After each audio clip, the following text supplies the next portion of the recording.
se retrouve aujourd'hui pour continuer dans le top 5 des indispensables. Mais aujourd'hui, ça va concerner plutôt les... 6 mois à 1 an. Du coup, on se retrouve tout de suite pour notre liste.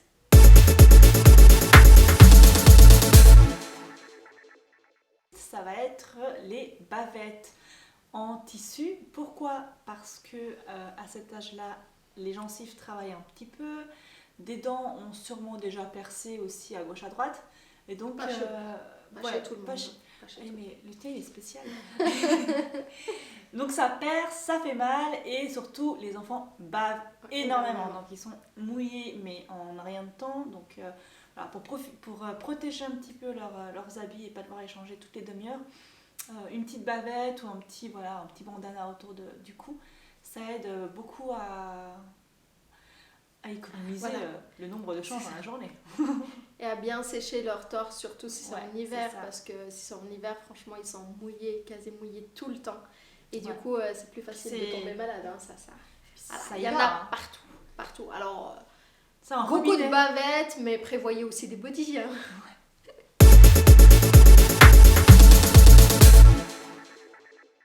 Ça va continuer dans tout ce qui est gencives, dents et tout ça.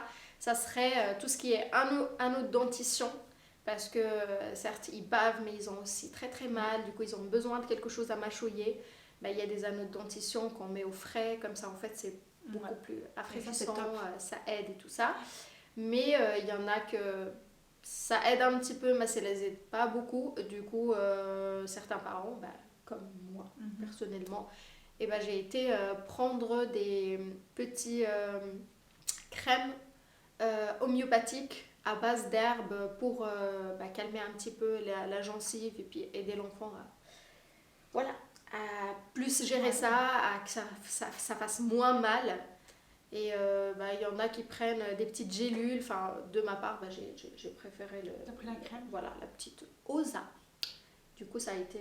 Je continue à l'utiliser jusqu'à maintenant. Du coup, c'est pas mal.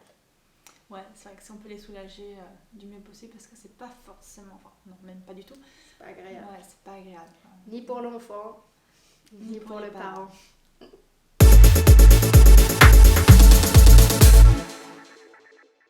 Six mois, 1 an, la diversification alimentaire a déjà commencé, donc on a inclus tout ce qui était matériel de diversification alimentaire, notamment donc une bavette en silicone avec réservoir pour éviter que tout ne se retrouve sur votre joli parquet.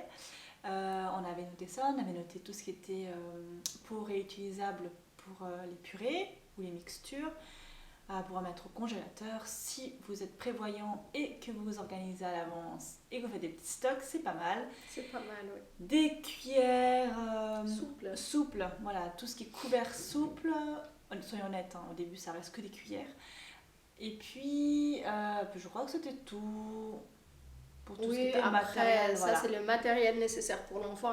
Pour les parents qui veulent vraiment prévoir du stock et tout, il y aura des parents qui ont par exemple Monsieur Connect ou je sais pas moi, comment ça s'appelle les autres, Thermomix, enfin tous ces matériaux là, parce que on nous vend les petites machines pour les enfants, pour prévoir leur repas et tout. Mais de ma part, j'ai pas trouvé ça nécessaire parce que surtout que ça faisait que des petites quantités. Et puis en ayant mon Thermomix, franchement, je faisais une grosse quantité, j'en avais pour la semaine. Quand je cuisinais quelque chose, je cuisinais pour une semaine et puis je pouvais lui donner un peu plus tard. Et à chaque fois que je cuisinais quelque chose, c'était à l'avance et j'avais pas mal de stock. Franchement, quand on reprend le travail, c'est pas mal. Ça aide bien de s'organiser là-dessus.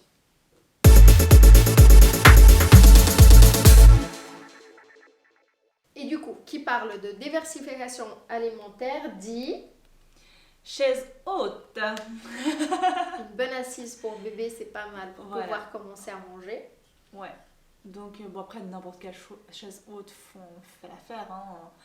Du moment que l'enfant est assis et qu'il est à hauteur de table. Qu'il confort. Voilà, c'est ça. Confort, bien assis, bien prêt pour manger et digérer. Et on est partout par la même occasion. Oui, ça, de toute façon, on ne peut pas l'éviter. Après, il y a plein de types de chaises hautes. Il va y avoir les chaises haute standard, donc ouais, une vraie chaise haute, mais aussi les chaises hautes d'appoint, celles qu'on peut clipper à la table et donc l'emmener un peu partout au restaurant, chez les amis. Oui. Ou aussi celle qui est pliable et qui s'accroche sur une vraie chaise et qui fait office de chaise haute. Donc il y a plusieurs catégories de chaises hautes, c'est au choix et puis aux besoins de chacun.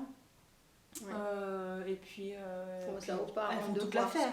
C'est clair qu'ils font toute l'affaire. Après, ça dépend, chaque parent, son besoin. Est-ce qu'ils ont une grande maison, un petit appartement? En fait, tout dépend de notre train de vie aussi. C'est-à-dire, si on a un petit appartement, on va vouloir quelque chose qui se plie, qui se range dans un coin, qui ne prend pas de la place. Mais quand on a une maison à 2 étages, à un moment donné, ce n'est qu'un détail. C'est pas notre cas. Non, pas du tout. On vous rassure.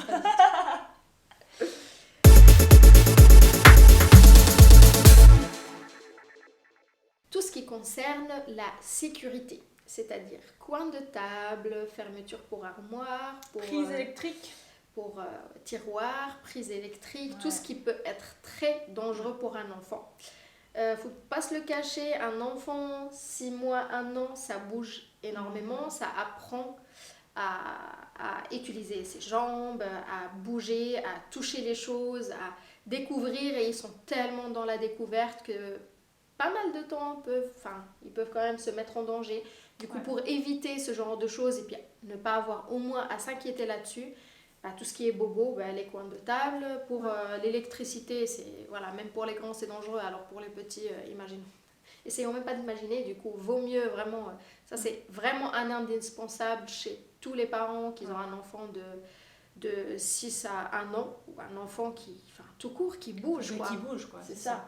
Après, ça peut rester jusqu'à après les 1 an. Si on a un enfant qui est très dans la motricité, il va trop souvent faire des bleus, tomber, et alors vaut mieux au moins prévoir les coins, que ce soit, ils vont de toute façon tomber, mais au moins que ce soit le moins dangereux possible pour eux.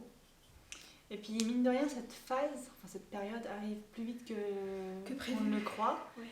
Nous, c'est notre cas. On n'avait pas encore tout protégé, on n'avait pas encore les cache-prises, que ça commençait déjà un peu gentiment, donc voilà, vaut mieux prévenir que guérir, dirons-nous. C'est clair. Après, c'est vrai que peut-être tout ce qui est coin de table à manger, c'est peut-être pour les un petit peu plus grands, donc 1 an passé, une fois qu'ils se lèvent, ça dépend de tous les enfants. Mais voilà. Mais par exemple, pour une table basse, si ça... C'est vite arrivé. Oui, c'est vite arrivé. Ça a déjà commencé à un petit peu découvrir partout, marcher partout, du coup, vaut mieux tôt que tard. Du coup, vaut mieux mettre les trucs de sécurité avant qu'il commence vraiment à bouger, et se dire, bon, c'est moche, mais c'est là. Le jour où il bougera, au moins je serai pas surprise, quoi. Voilà, on arrive à la fin de notre liste et également à la fin de notre vidéo. On espère que ça vous a plu, que ça va être nécessaire et que ça va vous aider dans vos préparations si vous avez un enfant de moins de 6 mois.